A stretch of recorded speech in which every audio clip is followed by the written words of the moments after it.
Hi, everybody. Sorry to be a little late tonight. Please do share as much as you can so we have some people who get to see the show. Thank you, Dolores, for being here. I'm going to take a few minutes to share on Facebook.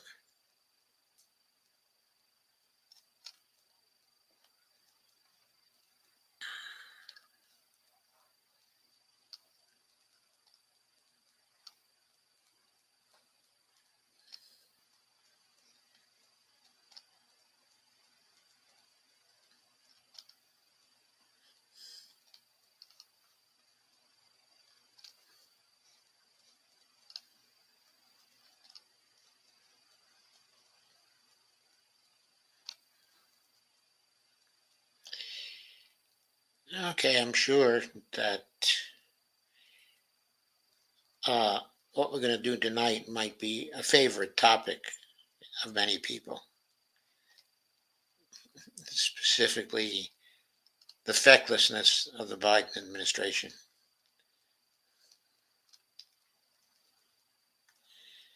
But it's really a sad story when you think about we have to contend with this while we're getting into the middle of the climate emergency. It's awful to think about. And of course, the lack of health insurance for so many people, and the lack of any kind of protection.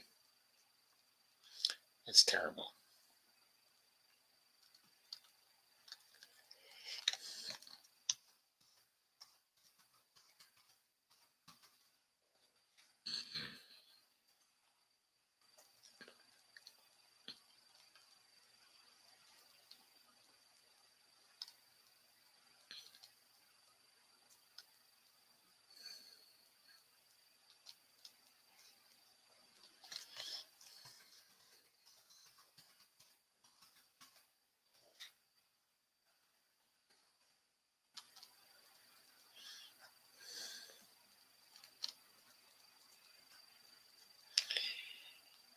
Okay, one more share.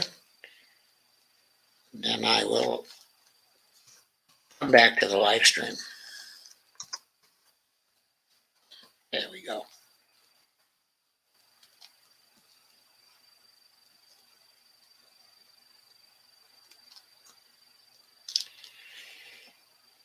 Okay, here we are. We will pull the promo.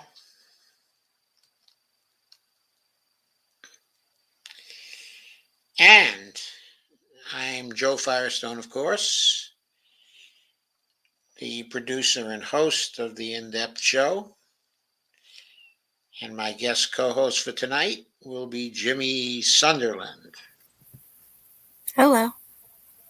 Who is a producer herself and also a graphics designer and also a wonderful co host. I know that because she's been a co host for me before.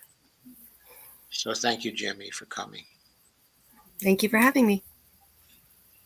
It's my pleasure. So, hi, Dolores. I see you're on Facebook too. Thank you very much. And in fact, we have a number of people who have suddenly signed in. So I thank you all, even though I can't see you all yet.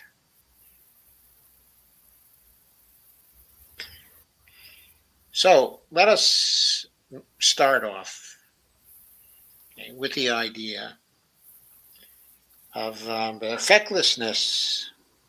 Let's figure out what we're talking about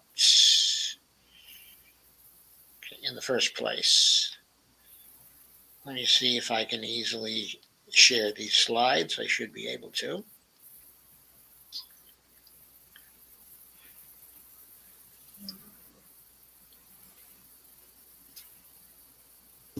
Oh, it says where are my slides? I may have to do something else to get them to be shown.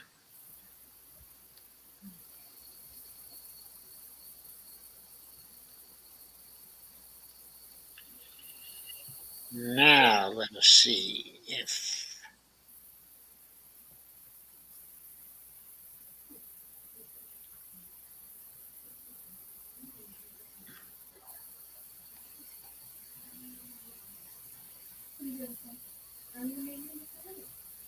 Still trying to access that basic capability, but can't do it. Let me try it again from the get-go.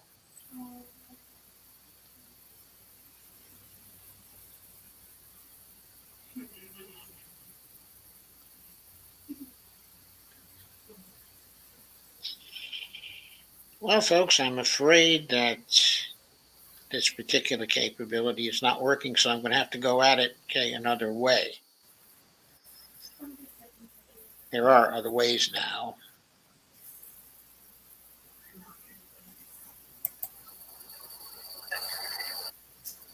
Okay. I am now sharing my screen, but I do have to move back to the first slide for you. So you should now be seeing, yes, you are seeing the first slide, I think. Is that right, Jimmy? Is everybody seeing the first slide? Yes, sir. Thank you. So the slide set is called Fecklessness. And the first slide says, from the Cambridge Dictionary, feckless means, quote, weakened character and lacking determination. Some related words to give you a better flavor for the meaning are words such as anemic, apathetic, half-hearted, passionless, spiritless, worthless, and irresponsible. If true, a harsh indictment of the Biden administration. So, here are a bunch of slides on the Biden record. First, when he first came into office, there was the failure to get Chuck Schumer to nuke the filibuster. What is nuking the filibuster?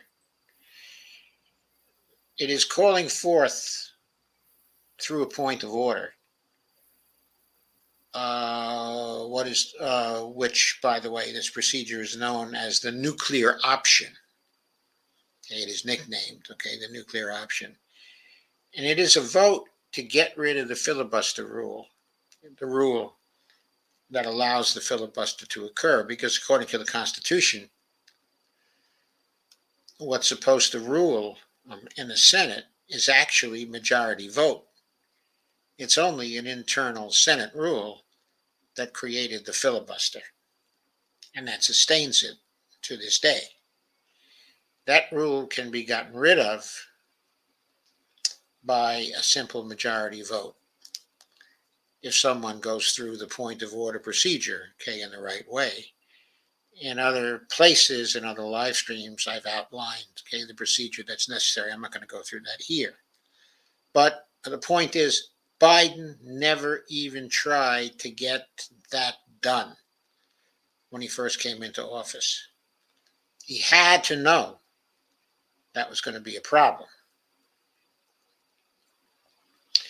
And of course, it was. Why was it a problem?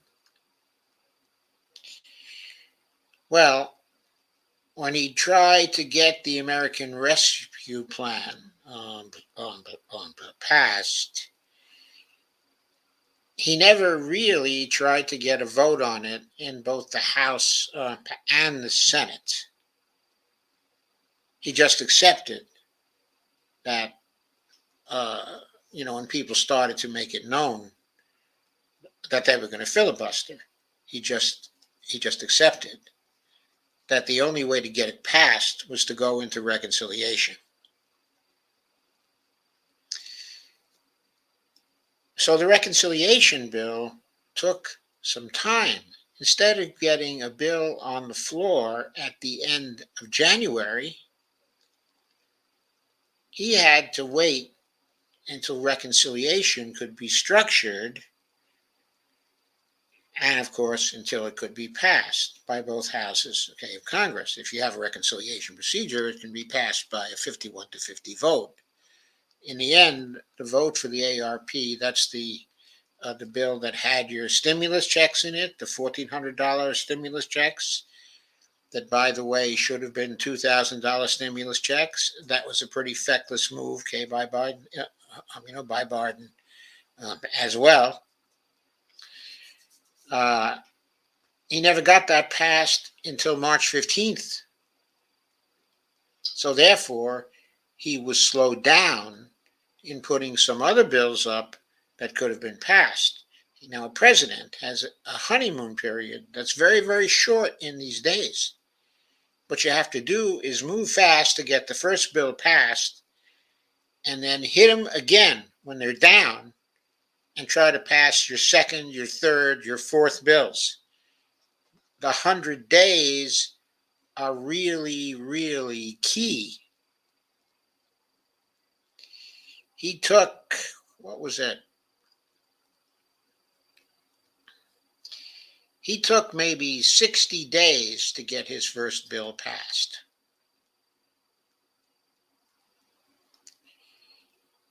He should have taken only 7.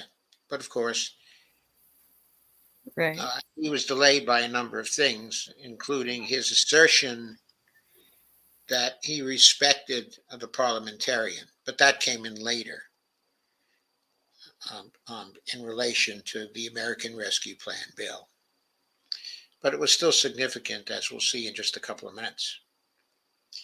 But what I'm saying here is one other failure was his failure to pass an American Rescue Plan that was large enough. How large was that? In my recollection is it was $1.9 trillion. But that bill should have delivered far more support to the American people. The effect of the American Rescue Plan is now fading out of existence. It's just about all gone. What if he had passed an ARP that was $4 trillion instead? He could have passed that actually through a reconciliation bill. Mm-hmm. If he had had them put that on the floor of the House and the Senate, Manchin and Sinema might have voted against it, but they would have been on record as having defeated the ARP. They escaped accountability for having an ARP that was too small because he never tested them. He never tried to get them to pass a bill that was double in size. And there was the failure to get $15 per hour into the ARP. Now, here again, there were 8 senators who were opposed to getting $15 per hour into the ARP. Chuck Schumer knew that. When the bill passed the House and came to the Senate with wage provisions still in it, what Schumer did, with the consent of Biden and probably with the instruction of Biden too, because the parliamentarian had come into the picture and had said that the $15 per hour broke the rules, of reconciliation bills. Now, those rules are not binding on the Senate. No one has to listen to the parliamentarian. She's just a paid advisor. She's a highly paid advisor, but she is a paid advisor. In other words, the decision whether to bring the minimum wage into the bill or keep it in the bill was the Senate's. With all 50 Democratic votes, that decision would have been up to Kamala Harris. And of course, Biden had her vote. if he wanted it. So how did the $15 per hour get out of the bill? Well, Schumer and Biden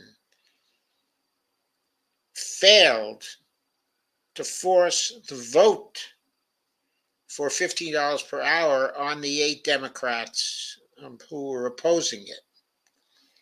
Instead, what Biden and Schumer did is they took the $15 an hour out of the bill and put another bill on the floor without the $15 per hour because the 8 had said they were going to vote against it. Biden and Schumer didn't force the vote on them. What they did instead was to force the vote on an amendment by Bernie Sanders to put the $15 an hour back into the bill. That move saved the 8 senators who were against it from accountability. They would have been accountable to the whole population for sinking the ARP if Biden had put the original bill on the floor. But Biden protected them from accountability by forcing Bernie Sanders to put an amendment forward to get it back into the bill. Now, they're on record as voting against actually putting it back into the bill, but they're not on record as voting to tank the ARP, which they would have been in the alternative situation. Why didn't Biden force this on them? It was fecklessness again. It was fecklessness. So let's go to the next slide. There was also a failure to propose a minimum wage that was tied to the consumer price index. Instead, the original bill that was written in the House just gave the flat $15 an hour minimum wage, which might have been fairly good in some of the districts of the United States back in 2012 when people first began to ask for $15 an hour.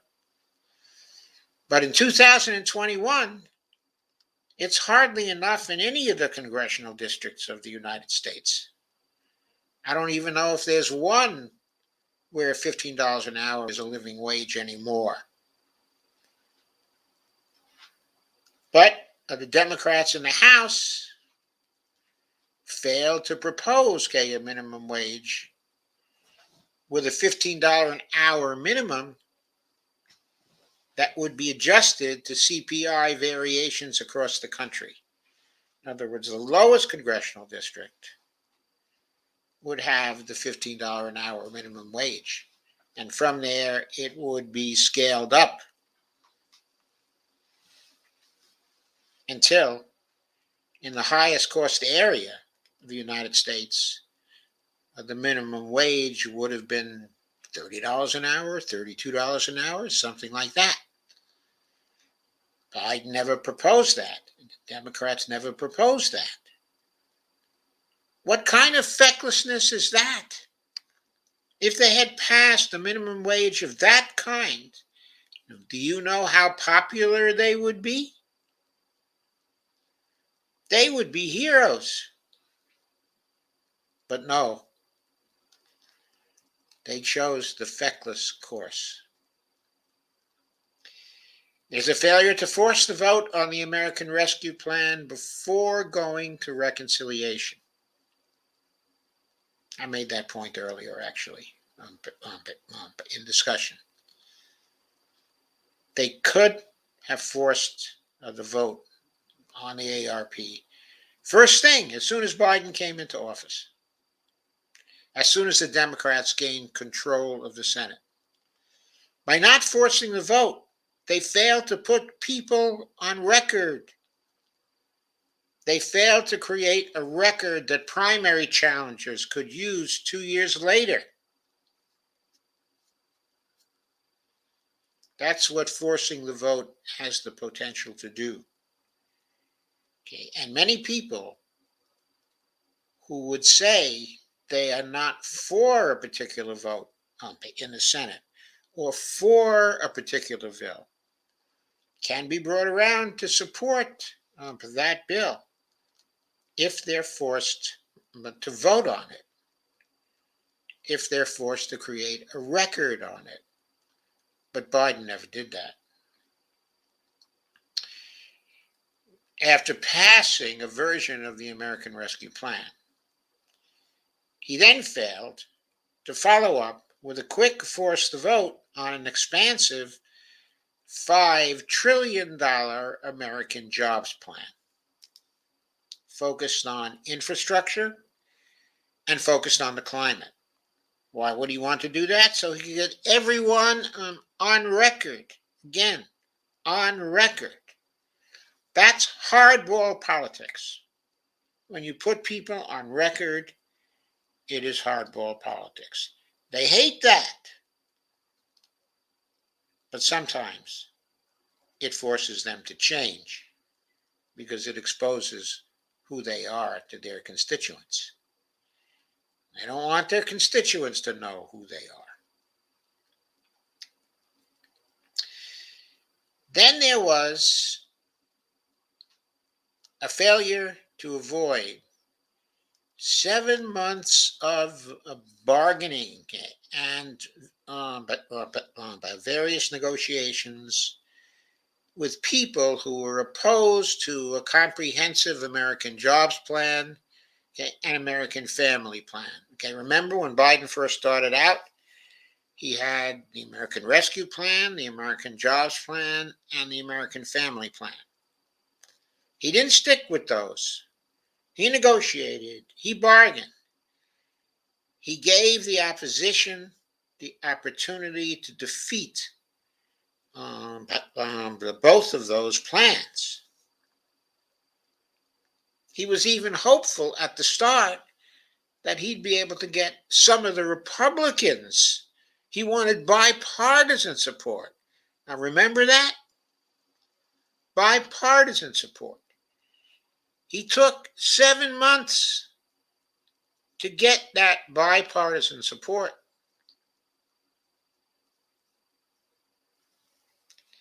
And also, of course, to get the support of Joe Manchin and Kyrsten Sinema. That took 7 months out of his first year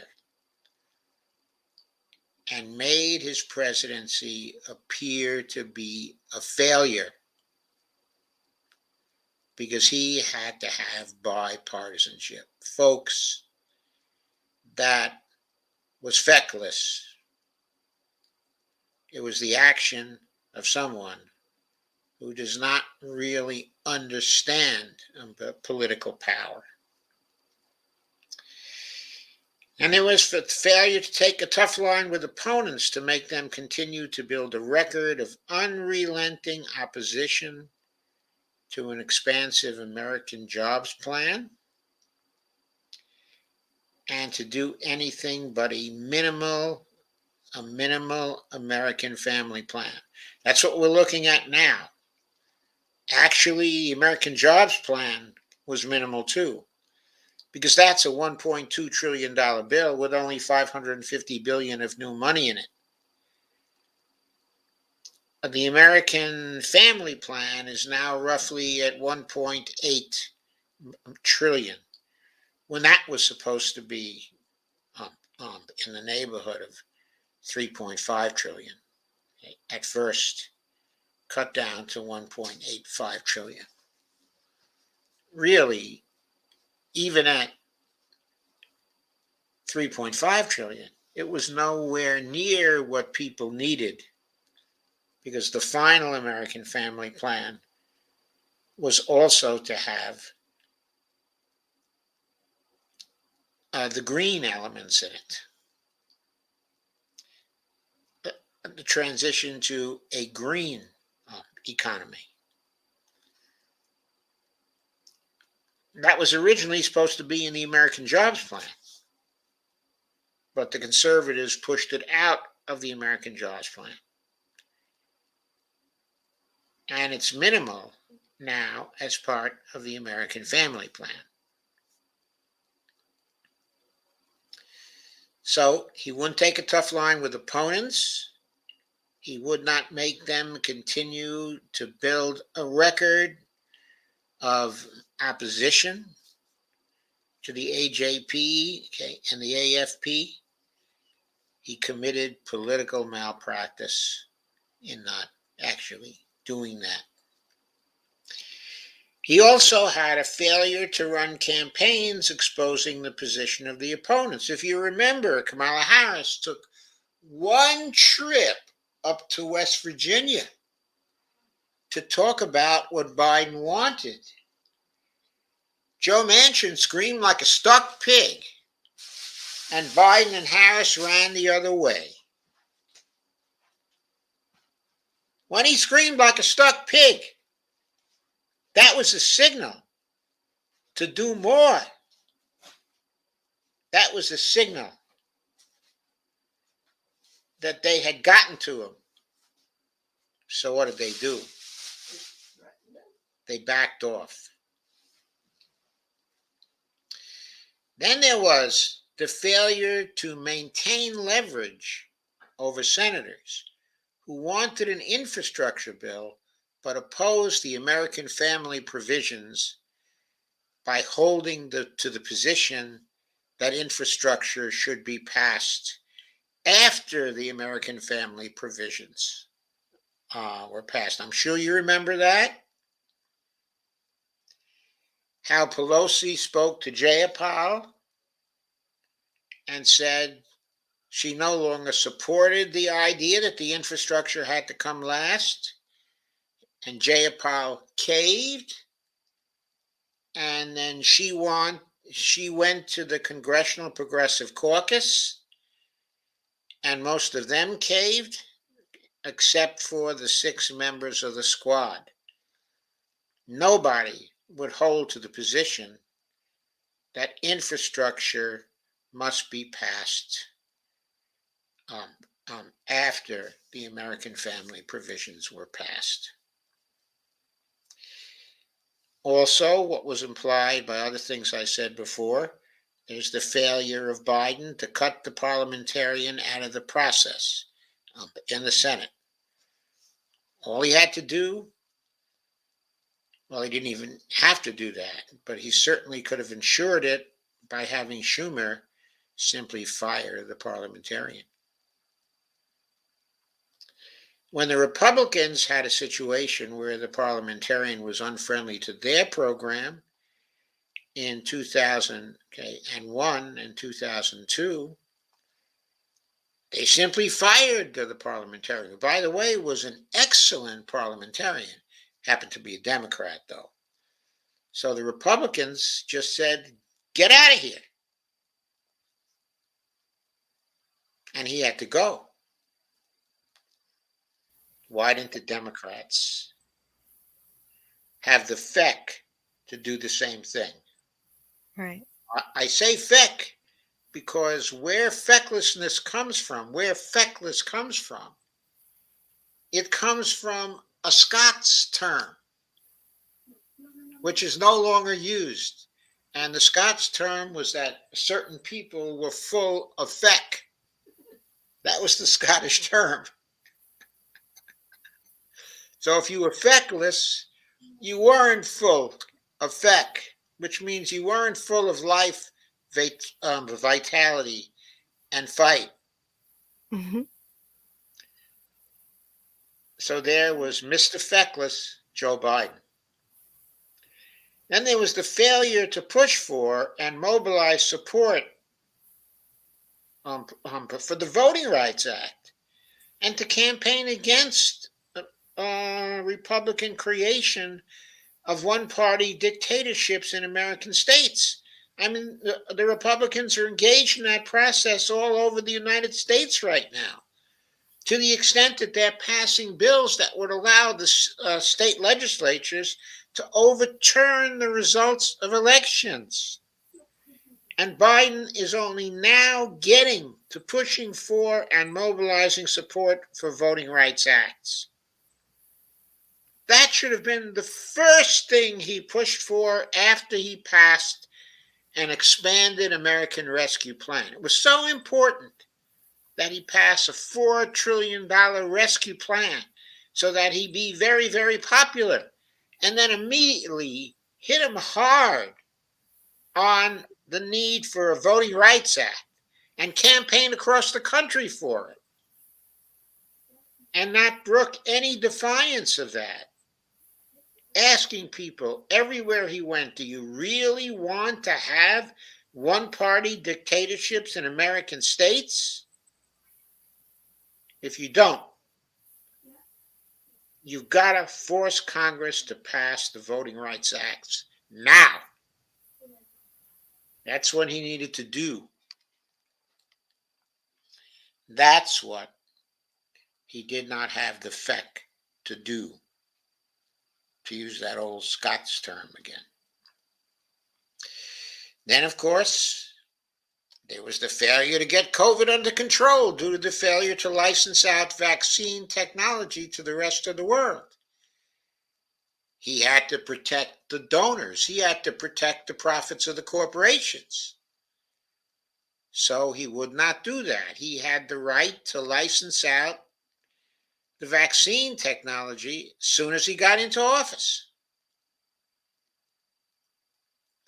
If he had acted in February of 2021 to do this, worldwide vaccine production might have stopped the emergence of the Omicron variant.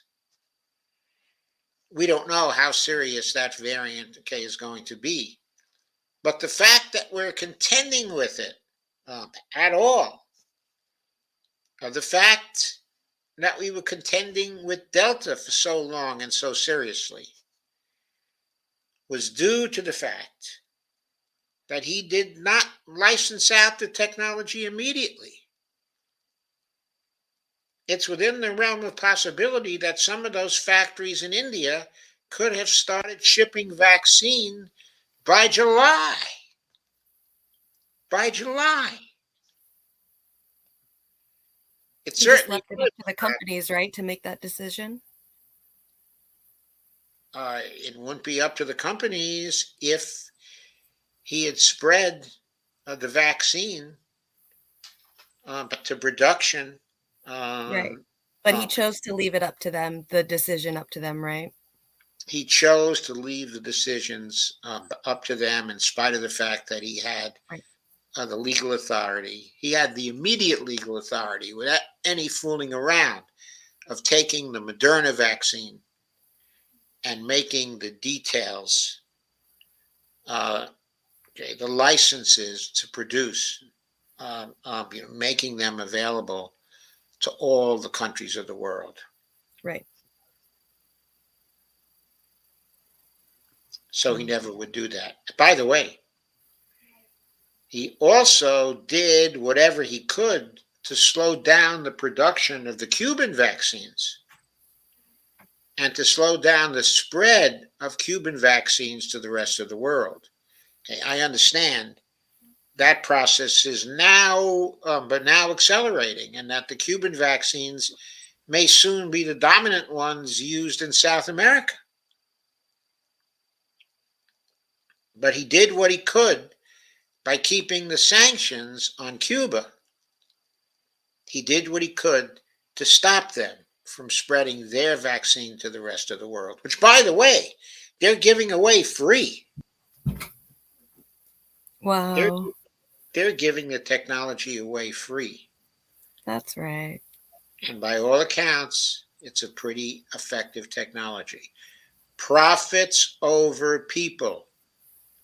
Fecklessness in relation to the goal of getting reelected and the goal of getting the Democrats reelected.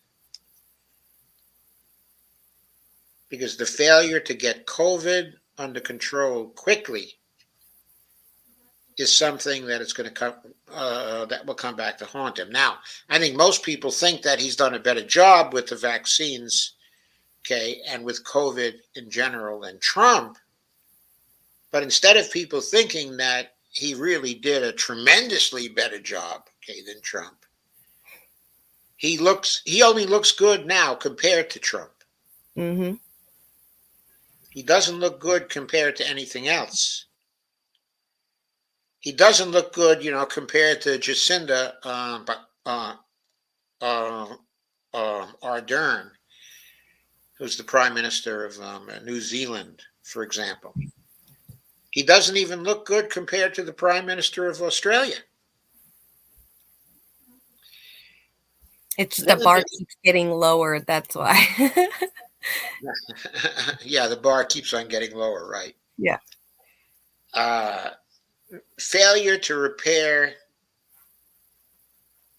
the JCPOA, which is the Joint Comprehensive Plan on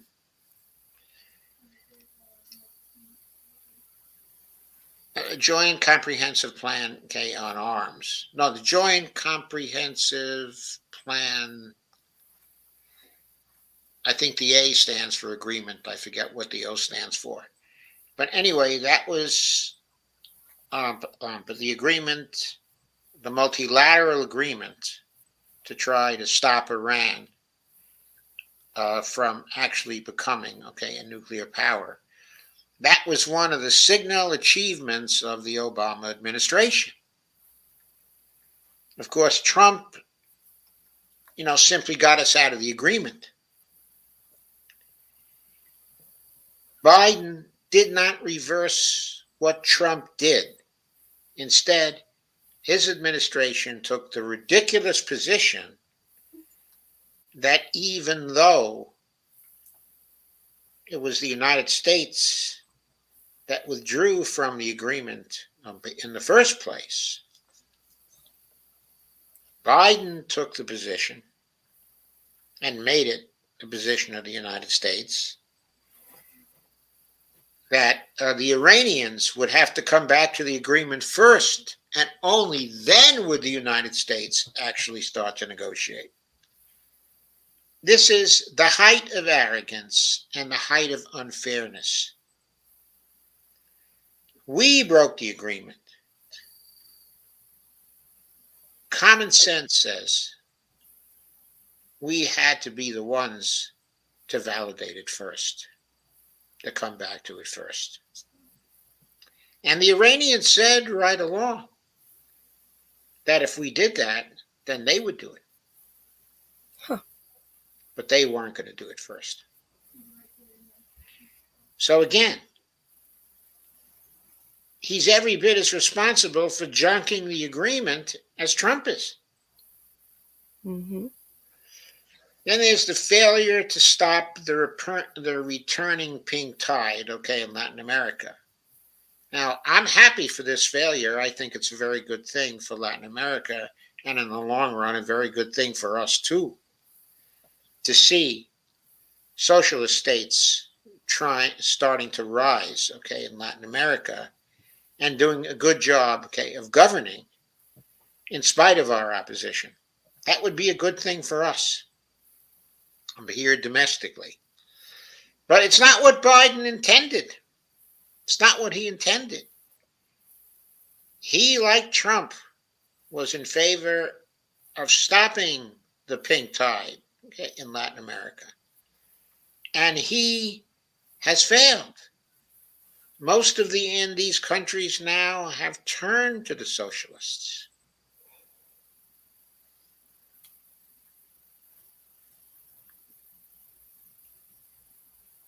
So he hasn't been successful there.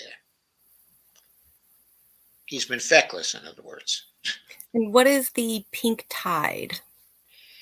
Okay, the pink tide is an expression used to refer to the rising of Latin American socialist governments. Okay. There were many such governments that rose during the period of 2010 to 2012. Okay, and the United States did all it could to stop them from keeping control. And in country after country, we reversed the pink tide by supporting right-wing governments and coup d'etats. Mm. Like the Bolsonaro and all of that. Yeah, like Bolsonaro, we had our finger in that election. Okay, and in the defeat of Lula da Silva by Bolsonaro. It wouldn't have occurred without CIA money and political maneuvering also in favor, okay, of the Bolsonaro rightists. But here comes, there's a new election coming, okay, in Brazil pretty soon, okay, and Lula da Silva is out of jail. He's back. He's going to run again. Okay, and Bolsonaro is currently very, very unpopular. I don't know if the election will be so unfair that it will be possible to stop Lula this time. In other words, there were a series, okay, of unfair elections, okay, in many of the Andes countries, and they still couldn't stop the parties supporting the indigenous people that were also socialist parties from taking over in a number of these countries. But even now, the United States is trying to overturn, okay, the new governments in country after country, but it has not yet been successful. There's been a complete failure to develop a collaborative foreign policy, creating good relations that are mutually beneficial for all countries involved. For years and years and years, we have failed to develop such a foreign policy. Instead, we have pretty much acted alone to try to structure trade agreements and relations of all kinds only to the benefit of the United States. And generally, also, those agreements are not anything that does any good for the people of the countries that we are dealing with. These are always relationships that are beneficial for the elites that we would like to remain in control, of those countries. It's a terrible foreign policy. There has to be blowback to it.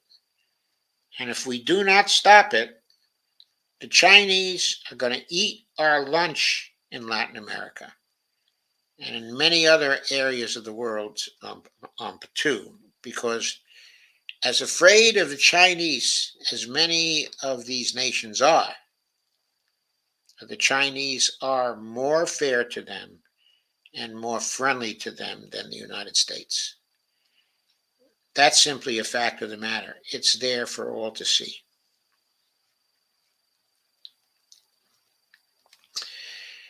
There was a failure on Biden's part to appoint a policy team that's adapted to a world in which the United States will not be the sole superpower. That is the root of the problem. We refuse to accept the idea that, for example, a nation such as ourselves, with 330 million people, can continue to remain a superpower in the face of the rise of China with 1.5 billion people and the rise of India with nearly 1.5 billion people. it is just impossible that we can remain the sole superpower in that kind of situation. Only only the most extreme kind of military efforts and brutality could succeed in keeping us the sole superpower for very much longer. I doubt that we're the sole superpower now. Certainly, not when it comes to economics.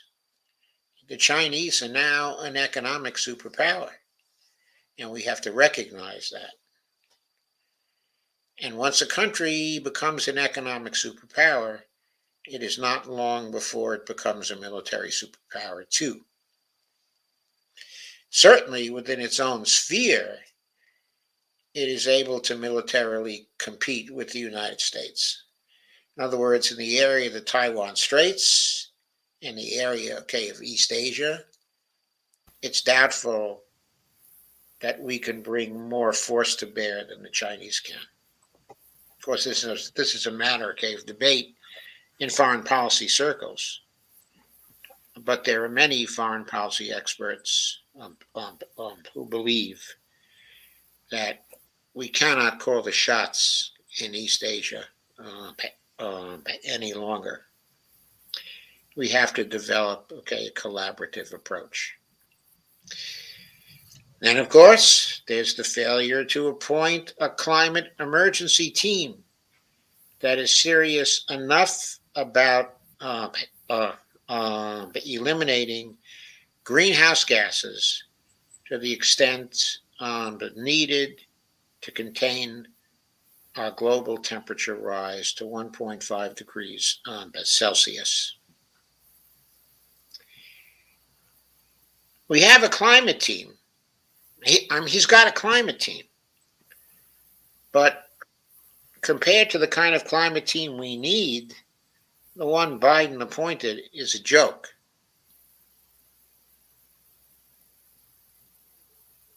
Just imagine contending that John Kerry is capable, of handling serious climate efforts by the United States. I mean, this is a ridiculous thought, even to think about it. He doesn't have the knowledge base. He just doesn't have it. He's just too old. He doesn't know enough. He doesn't know enough of the people involved. He doesn't read enough. He doesn't think. He doesn't think enough. He cannot meet this moment. And the people he works with cannot meet on this moment. We have to bring our climate emergency efforts under control over the next 2 or 3 years. John Kerry is never going to be able to do that. We need an entirely new team in there to do it. He also has failed to appoint an economic team of experts versed in the MMT framework. Now, there are many of us who know that is the economic framework. That is the best one now available from a macroeconomic standpoint, which is the appropriate standpoint for a nationwide economic policy. He doesn't have any MMT experts on his economic team. The closest thing that he has to that is Jared Bernstein, who is sometimes friendly to Stephanie Kelton. Sometimes.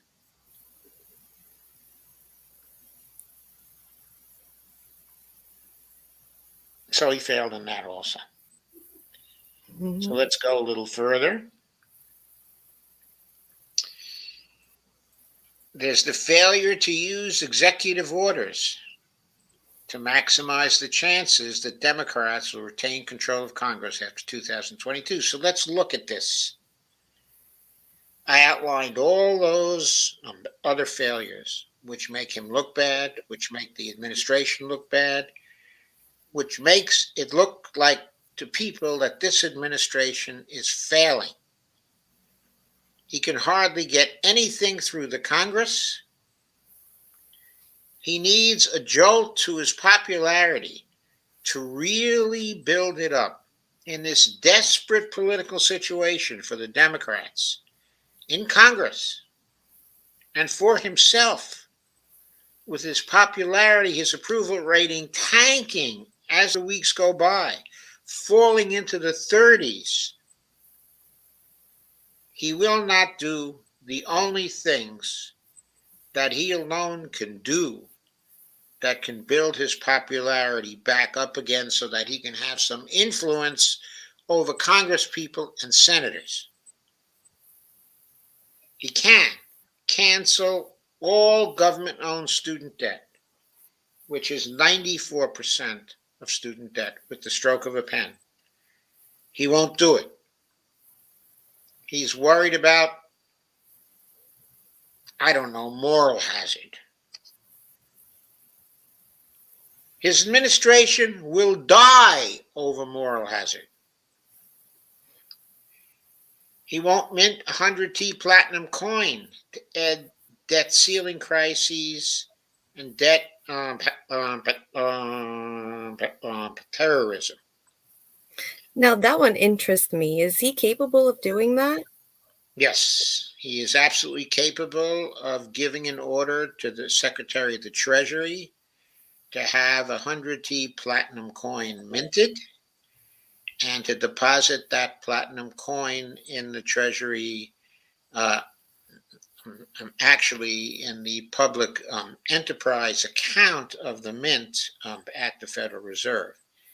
And then he is capable of ordering the Secretary of the Treasury to have the seigniorage, that is the profit from minting the platinum coin, which is nearly the $100 trillion. Mm-hmm.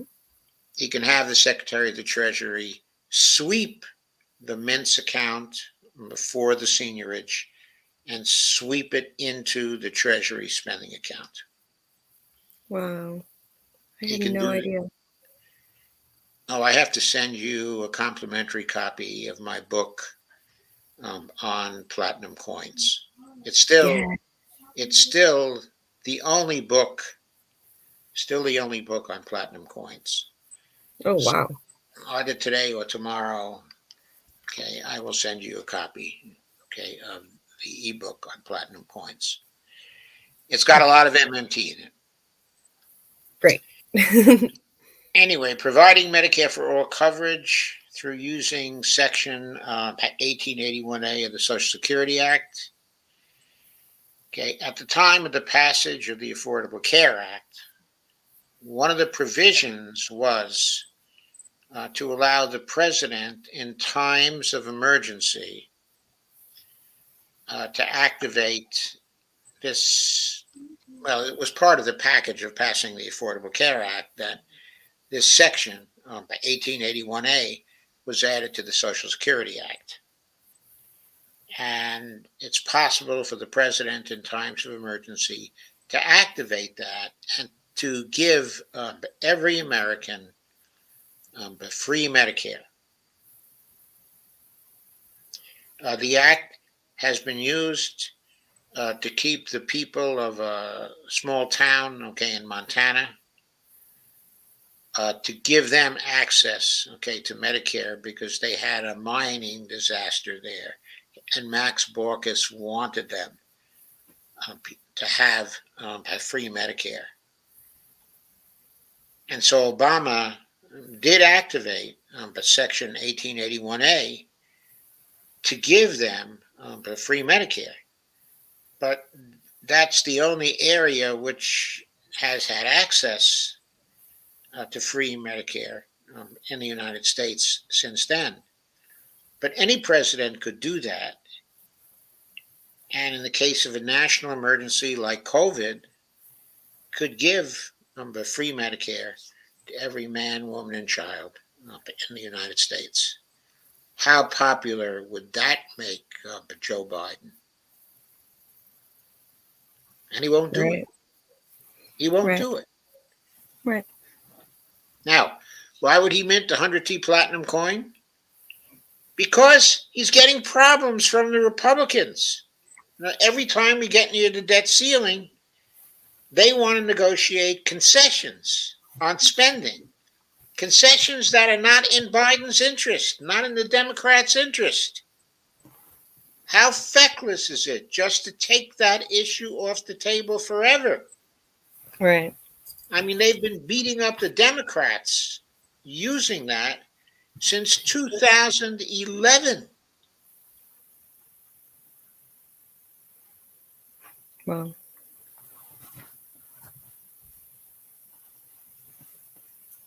And Biden won't. And there's lowering prescription drug costs through using executive powers to abrogate the patents of the drug companies. In other words, the administration could do this. It could go to any drug company and it could say, look, you're charging an unreasonable amount for EpiPens, for example. I mean, you have escalated the cost of EpiPens by 700% or 800% or something like that. The drug in the EpiPens, that drug was given to the world by its inventor for free. And you're using this EpiPen device to escalate the cost by 700%, whatever it is. I've forgotten, the exact percentage. But it was just a huge escalation. Well, the EpiPen is patented. And Biden could just say, either you lower the cost to a reasonable amount, like, for example, double what you had before, or let's say a 50% markup, over what you had before, or I'm going to take the patent away from you because what you're doing is not in the public interest. I'm just going to end it. So how do you like those apples? That's all he has to do. And not just, with EpiPens. He can do it with a whole range of drugs. Insulin. With insulin. Yeah, well, that's what was in the EpiPens. The EpiPens are dispensers, for insulin. Oh, okay. That's what they are. For example, there are some drugs available that are now used to contain prostate cancer. oh wow. They cost roughly $2,000 a month, or something like that. For a cost of these drugs. They're patented, of course. He could go to the companies and he could lower those costs to $50 a month. He could just say, look, it's life and death for people to have these drugs and to be able to afford these drugs. Right. If you don't make them available at a low cost, I'm going to abrogate these patents. But he won't do that. If he were to do these things that I mentioned here, these 5 things, he would become a hero to the American people. It might take him, I don't know, a couple of months to do all these things. Mm-hmm. By January, he would be the most popular president since Franklin Delano Roosevelt. Right. He won't do it. He's feckless. He's stupid. He's weak. Okay, now I know everybody is going to say in the comments, he's not feckless. He doesn't want to do these things. Okay, I say, okay, in response, he may not want to do these things, but he does want the Congress to continue to be a Democratic Congress. And he does want either he or his successor to win in 2024. So he can leave a legacy which won't be destroyed by the Republicans. I know he wants these things. He wouldn't be human, okay, if he did not. So if you really want these things, you do what's necessary to get them. Okay, is what I say. I mean, he's an old man. He cannot take it with him. He cannot take it with him. At this point in life, why does he need to have the donor money? He needs the popularity more. He needs to spread the idea that Democrats can govern effectively more than he needs the donor money. That's what I think. I agree. Fecklessness describes the Biden administration. That is a tragedy, because we have only a few years to begin to manage the climate emergency. It won't be done if there's continued fecklessness by the administration.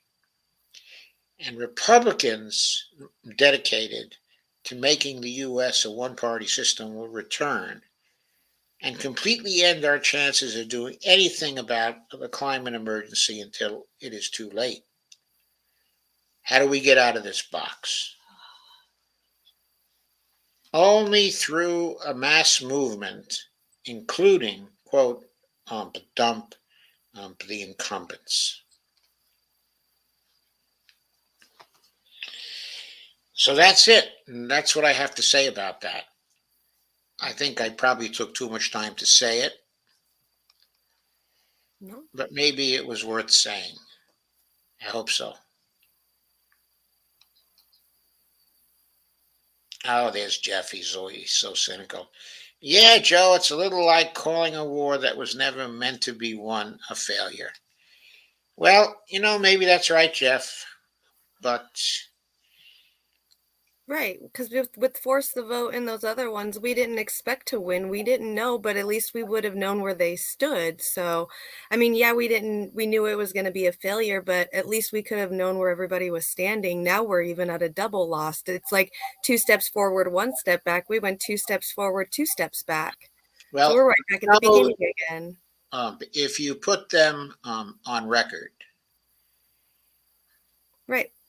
then they have a much better chance, okay, of getting defeated when they want to run again, okay, Yeah. and they want to win something. For example, Joe Manchin, let's take him as an example. All the reports say he wants to go back to West Virginia and become the governor, okay, of West Virginia. If he goes on record as opposing all kinds of things that are good for West Virginia, he's not going to be able to do that again. It jeopardizes his chances, okay, of doing Right. that again. But in Sinema's case, well, I know she probably doesn't want to run for Senate again. But is she really going to find a lucrative job with the kinds of companies that she wants to work for if her name is so poisoned that nobody in Congress will deal with her again? I mean, what can she do for these companies? All she can do is be a lobbyist. Right. That's what I was thinking. Congress. That's all she could do. Right. Right. But how can she be a lobbyist if no one will touch her with a 10-foot pole? Mm-hmm. So I think that's it. So Robert H. Greenhouse was put to sleep, evidently, by my presentation. Sorry, Robert. Have a good sleep. It was before you had even gotten the slides up, so you're good. Just so you're not Well, taken I, aback. I don't really mind if people fall asleep. I mean, I know that was quality stuff. That's So if they fall asleep, there's something wrong with them. I mean, maybe you need to get more sleep so you don't fall asleep. Jimmy said, not nice. Kay said, hi, all glad to see you. Thanks, Jimmy. Sandy Dick says, woohoo, out of FB jail, shared. And Evelina says, Jimmy Sunderland, substance makes Robert sleep. And Sandy He's Dick awesome. says, hello, everyone. Uh, and Jimmy says, Evelina Pont, touche. Touche is right. Okay. And Evelina says, haha, welcome back. Sandy says, thank you. Jeff Denton left some kind of icon that I can't see from this interface, but I'm sure he left a good piece of his mind there, as he always does. And also, Tame, I think it's probably Tame, but I guess her last name is Oliphant, says, they, Dems, truly don't care about civilians. All that matters to them is maintaining a status quo. I find that um, these generalizations, shall we say, break down in a more complicated way. If you tell me that's all that Nancy Pelosi cares about, that's all her leadership team cares about, I mean, I'm inclined to agree with you. If you go to some of the individual Congress people, like, for example, um, um, okay, let's say Senator Sherrod Brown. He's not the most lefty guy in the Senate. Seems to me he cares about a lot more things than simply maintaining the status quo. Uh, I've watched him for years, and his wife Connie Schultz, as well. And I'm ready to swear that family cares about a lot of other things besides simply maintaining the status quo. Okay, so the point I'm making is maybe you can make a generalization, about the Dems as a collective operating in Congress as a collective. But if you look at them as individuals, you cannot make that particular generalization. I don't even think you can make it about all the Republicans in Congress as a collective, which says to me, if you change the background conditions of how the Congress operates and how the Senate operates, you will get quite a lot of these people manifesting different behaviors. But now they're part of the system. And the system has an influence on their behavior such that it appears that all that matters to them is maintaining the status quo. Right. The whole point behind the dump the incumbents is to change the system so that even the incumbents who survive will be acting in a different way because they will no longer have access to the donor money. And because the Congress will be democratized, that is going to change their behavior. Right.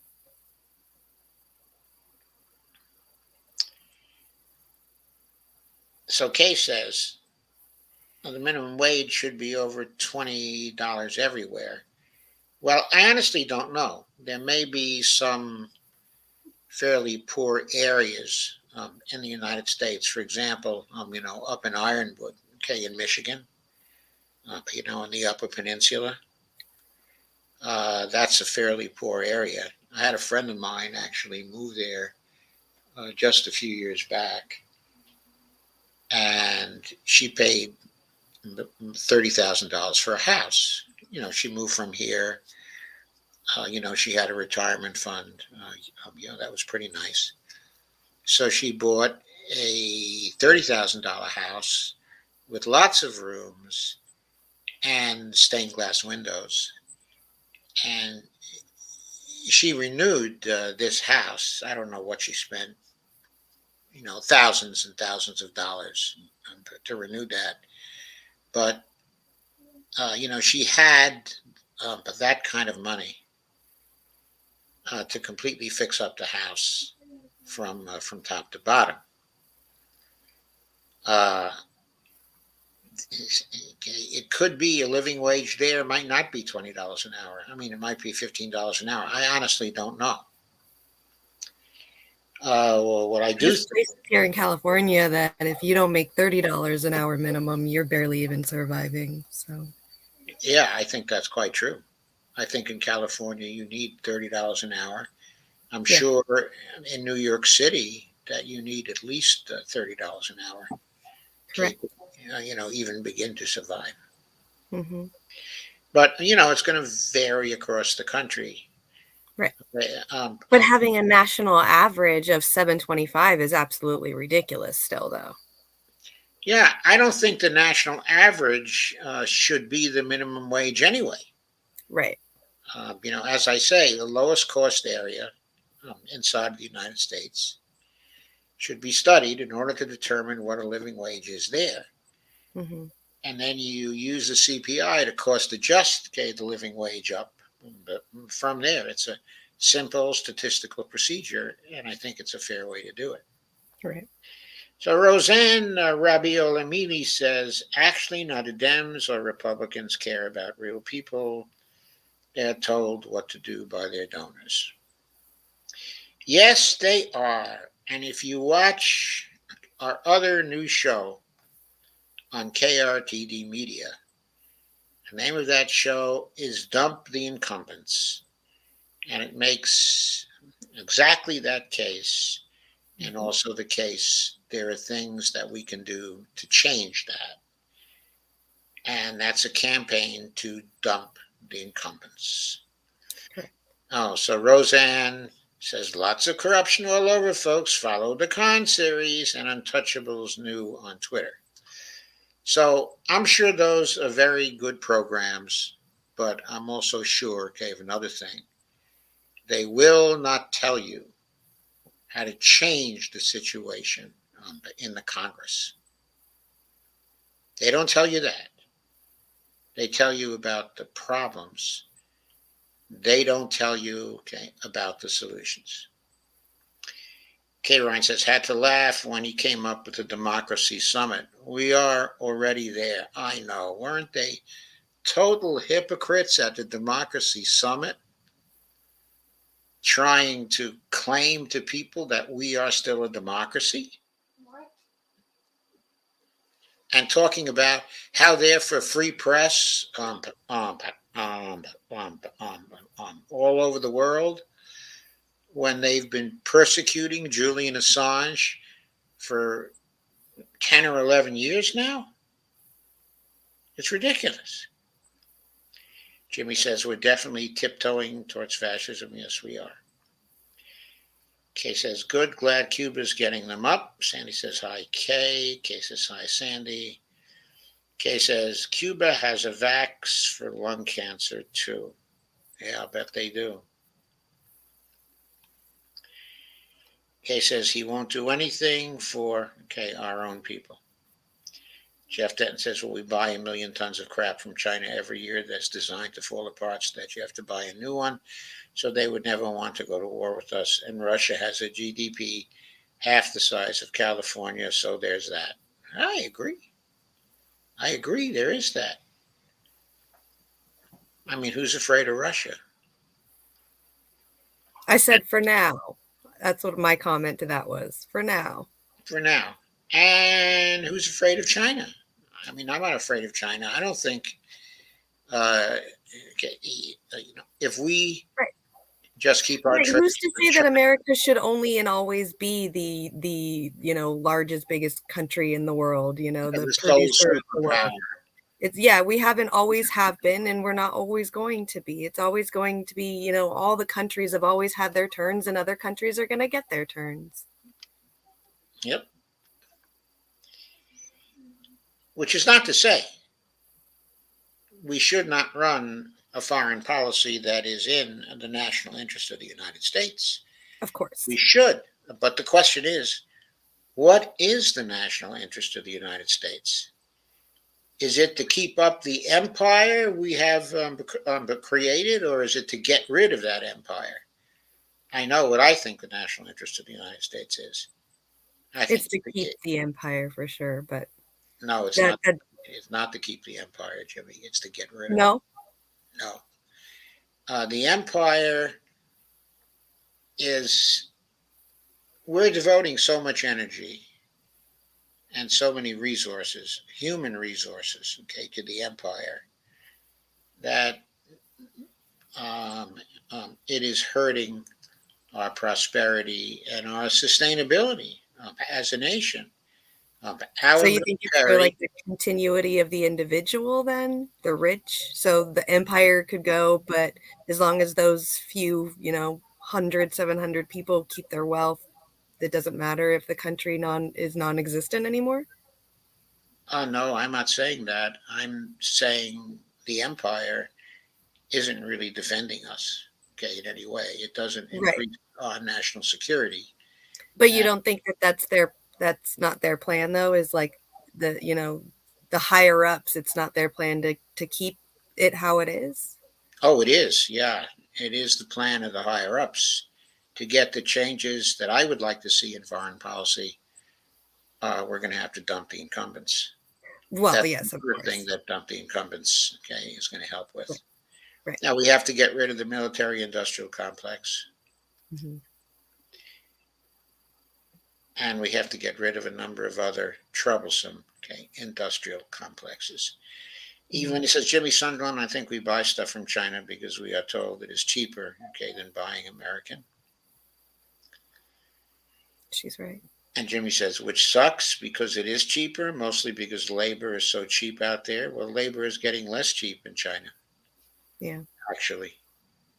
Okay, the Right. Chinese in the cities are beginning to get a pretty good standard of living. We definitely need to become a producing country. Well, we have to again become a producing country. We still are in terms of the gross economic statistics. Right. We still are the leading producing country. But you can go over all of the various things that China is making that we don't make here. And many of those things are vital to our economy, which means it's not safe for China to be making them and for we not to be making them. Even if our relations with China are perfectly friendly, those things that we need for security of our country, we have to make here. Mm-hmm. China will produce the most of everything, and countries are going to buy, not just the U.S. If China produces most of everything, yes, that's true. And Kay says, I can't afford drugs. I'll have to die. Oh. Yeah, well, that's the way it seems to many people.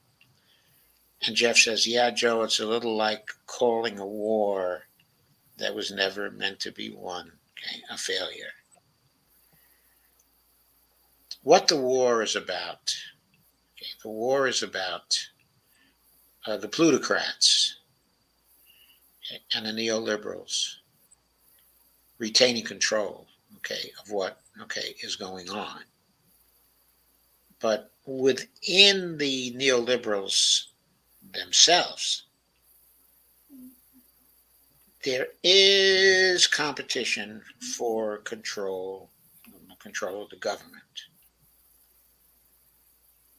Okay, and if the Democrats won't go to the same lengths which the Republicans will go to control the government, then they are feckless in the sense that they deserve to lose. If they won't fight as hard for the prize, okay, as the Republicans will, and all the evidence is that they won't, then they deserve to lose. It's unfortunate that we are then stuck with not having any politicians that represent our interest. That's why we've got to have the Dump the Incumbents campaign, because in that campaign, we can begin to rid ourselves of this neoliberal Democratic Party. Not necessarily the Democratic Party, because the Dump the Incumbents can bring change to it, and we don't know what kinds of changes will actually come out of the process. But we do know that if the Democratic Party keeps on going the way it is, then the Dump the Incumbents campaign will replace the Democratic Party with a third party, and fairly quickly, within 3 cycles, 2022, 2024, and 2026. And all the people who take the big money will be gone, or close to all of them anyway. And that's the way to get money out of the political system. You have to make it toxic to the people who take it. And that's what Dump the Incumbents is about. Evelina says there is speculation south of the border that the Democracy Summit is all about creating a framework for coercive measures against China. Okay, and our countries with the socialist and progressive governments. Yes, there is speculation. I personally think that speculation is true. Jeff Denton says the globalists want them to win, they will win. And if they don't violate their loyalty pledge to the party or to Israel, they'll win. Well, as a friend of mine says in his Twitter handle, fuck Israel. But Evelina Pont says, damn, Joe. well, that's what Sharif Snug says in his Twitter handle.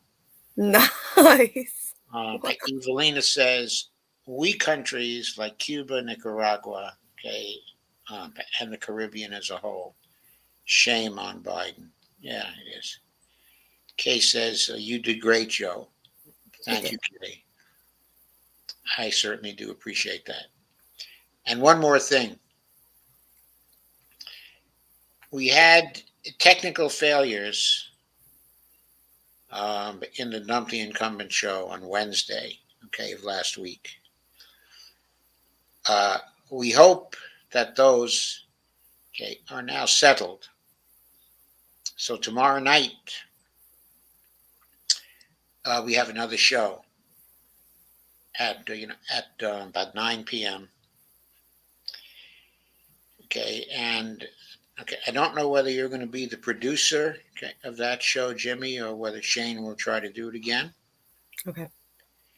We'll have to see what he wants to do. But I will be back, okay, and my co-host is going to be Ramona Masachi. But if her headset, okay, is working again. And so we're going to give it another go. And we got a great program scheduled for you. That's going to be a program where you'll all be able to come in and to participate. We'll be doing it through StreamYard, but okay, I'm going to make public the guest link. So many of you will be able to come in and have your say in person, okay, if you're willing to do that, of course. So we'll see you tomorrow night then, okay, at 9 p.m. And thank you for coming tonight and to listen to my very lengthy rant. It's a good one, though. Thank her. But thank you, Jimmy, and thank you for co-hosting with me. Thank you for having me. Okay, it was my pleasure. So good night, everybody. I'll see you tomorrow.